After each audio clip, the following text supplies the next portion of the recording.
What's going on, my people? Hello and welcome to another Chelsea News Daily video where I'll keep you guys up to date with all the latest Chelsea news in the past 24 hours and a massive Haaland update. According to various reports, and of course Dean Jones has confirmed that Erling Haaland is very interested in signing for Chelsea and personal terms have been agreed.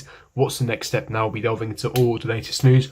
We'll also be speaking about Maurizio Sarri. He had a massive exclusive interview with Alfredo Peggiola late last night in Italy, of course, speaking about his time at Chelsea alongside Jorginho's Ballon d'Or hopes and ambitions. We'll be delving into what he said in regards to Chelsea, and we'll finally be speaking about Christian Pulisic returning for pre-season, which we'll be commending in the next few days. But before I do get into all of it, make sure you smash the like button, subscribe, hit the bell notification, and comment down below your thoughts, opinions in the comment section below. But without further ado, let's get straight into these exciting news and starting off with the massive Erling Haaland update. Now, Dean Jones, he made a podcast / YouTube video with Terry Flewers on the Football Terrace. So if you haven't seen it, go on YouTube right now. He made a podcast / YouTube video with him, and of course, he is a very well respected journalist. He's got his reliability, his credibility as well, relatively reliable. He's not, Fabrizio level. He's not tier 1 level, but I would say he is tier 2. The majority of his links and sources are relatively close, and he actually has got close contact within Borussia Dortmund. So in terms of the Erling Haaland deal specifically, he has got the credibility and the reliability. But anyway, he essentially said that Chelsea have given Haaland an idea on personal terms, and it has been agreed. He was fine about it, he was happy about it. Chelsea know Dortmund don't mess around and will want an offer fairly soon. Danny Ings is not on the radar. Chelsea are watching Paris Saint-Germain hand out silly wages in regards to financial fair play. He's saying that Chelsea are doing some good work behind the scenes. Chelsea fans need to relax. Mino Raiola, of course, is Erling Haaland's agent, wants to insert a get out of release clause for Erling Haaland, and Haaland is very interested in signing for Chelsea. They've also spoken to Romelu Lukaku behind the scenes already. Now, carrying on further with the Erling Haaland news, he said, of course, we know Erling Haaland is very interested in signing for Chelsea, but it will take a massive offer to convince Borussia Dortmund to sell the 20-year-old. Now, to give you guys a perspective on the current financial situation, not just for the European clubs, but specifically for the Bundesliga, we know the revenue that Bundesliga produces is nothing compared to the Premier League. It's significantly inferior because of the TV money. In terms of matchday revenue, ticket prices are significantly more expensive in the Premier League compared to Bundesliga. Secondly, in terms of matchday revenue, in terms of TV viewership as well, the Premier League is quoted as the best league in the world, where it's watched worldwide. And we've got the biggest clubs in the world with the best players, with the best sponsorships. So, of course, the Premier League in terms of revenue makes a lot more compared to the Bundesliga, which is why Bundesliga clubs have been, much more impacted due to the pandemic because of no matchday revenue and all sorts. And of course, Bayern Munich have actually recorded a 150 million euro loss during this campaign in Bundesliga. So it gives you guys a perspective on the current finances of Dortmund. Dortmund are struggling now. Of course, that the pain has been eased with the sale of Jadon Sancho. Jadon Sancho, one of their most prized assets, they sold him for nearly about 90 million euros when you include the bonuses and add-ons. So of course, that's going to ease their financial pain. Hence why Dortmund aren't desperate for the finances, and Sancho being sold to United does mean bad news for Chelsea, because before it meant that us signing Haaland, our chances had increased because it meant that Haaland was of course interested in signing for Chelsea, but also Dortmund would need a finances. They would be more open to letting Haaland go this summer. Now Sancho's gone and they've got those finances and revenue in and profits, they're not so keen on letting Haaland go because they're not desperate for the cash.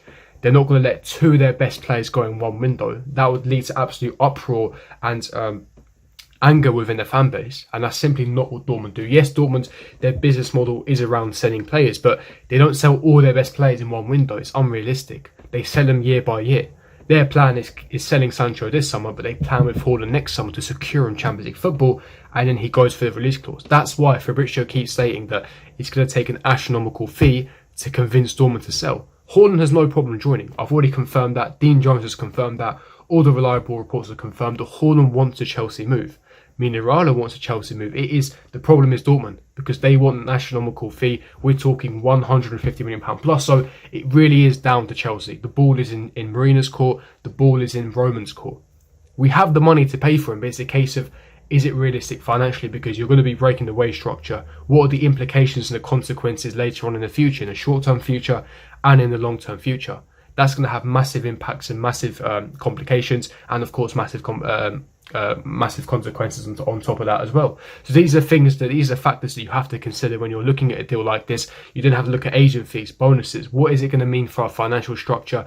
Look at the situation of Barcelona. It's been reported this morning that the reason why they haven't announced Memphis Depay and all these players they have actually signed behind the scenes in the background is because they're not allowed to. Legally, they're not allowed to because their wages and their finances are completely in the gutter. They have to offload players so they have enough in the wage bill. But no one wants to buy their dead wood, and this is an example of what can happen if you don't run your football club correctly in regards to finances. So of course, yes, we complain, sit here and say, oh, just sign Haaland, just put the money down. It's not as simple as that. You can't just ruin your wage structure. So let's see what happens. Hopefully Dortmund come to a compromise. Hopefully Haaland's agents come to a compromise. We know Haaland wants Chelsea. He's already agreed personal terms. It really is down to the fee, agreeing a fee with Dortmund.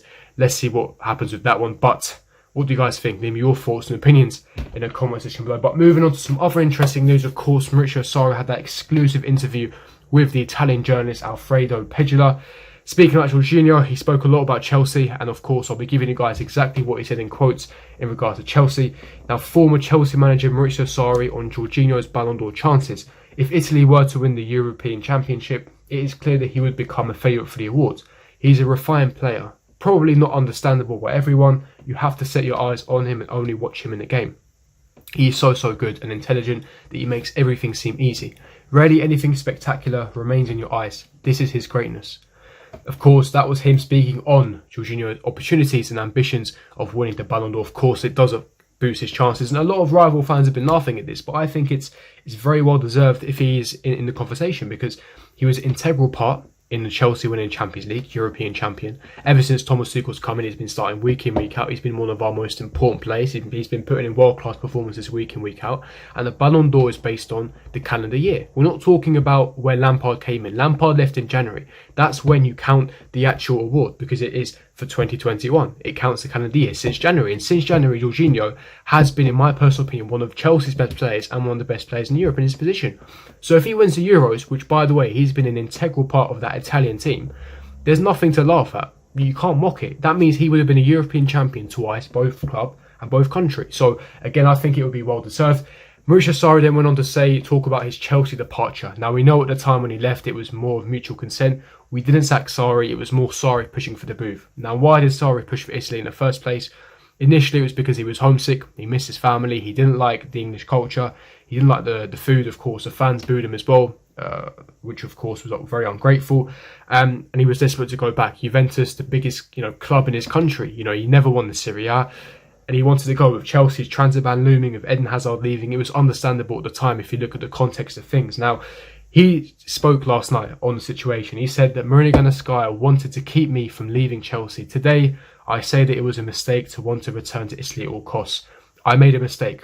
I didn't have to leave Chelsea, but I wanted to return to Italy. It was an error of judgment on my part, I have to say. And this is really sad because I'm one of Sarri's ardent supporters. I love his style of football, his JDP attacking style of football, the way that we transformed under Conte from defensive counter-attacking football to a more attacking possession-based team, which of course laid the foundations for Thomas Tuchel, for Frank Lampard, integrated Jorginho, Kovacic into the team. He got the best out of Eden Hazard. Eden Hazard had the best statistical season under Maurizio Sarri. 20 goals, 16 assists in all competitions. Eden Hazard has a lot to thank Maurizio Sarri. He transformed Kante and unleashed him in that attacking sense. The reason why Kante is very good going forward is because of Maurizio Sarri, and a lot of respect needs to be put on his name. And again, he laid the foundation for us, and if ever in the future a door was opened where Thomas Tuchel left, hopefully in a long time once they build a dynasty, I would welcome Sarri back with open arms. But let's wait and see. What do you guys think? Leave me your thoughts and opinions in the comment section below. But finally, let's speak about pre-season. Now, there was a lot of false rumours, a lot of misconceptions yesterday. A lot of people believed that pre-season training started yesterday. Now, that wasn't the case. Those rumours were fake. Pre-season is in fact starting either in the next few days or next Monday. The reports haven't been too clear on that. But what we do know is that Christian Pulisic will be starting pre-season alongside all the loanies and youngsters, alongside your Conor Gallagher's, your Ruben Loftus-Cheeks, your Ross Barkley's, because of course Christian Pulisic is not involved in neither the Copa America or of course the Euros. He's in American International, and he's just been on holiday. I don't know if you guys have seen it on Instagram where he's been with the ball, juggling with the ball, doing kiki ups above a massive fish on a boat. He's been having the time of his life out in sea, so of course he's on holiday. his holiday will come to an end and he's ready to report for duty for pre-season and of course train one-on-one with Tuchel, which is going to be important because Pulisic is going to have a stellar season next year. So of course he needs all that time in pre-season to work with Thomas Tuchel to get that conditioning ready.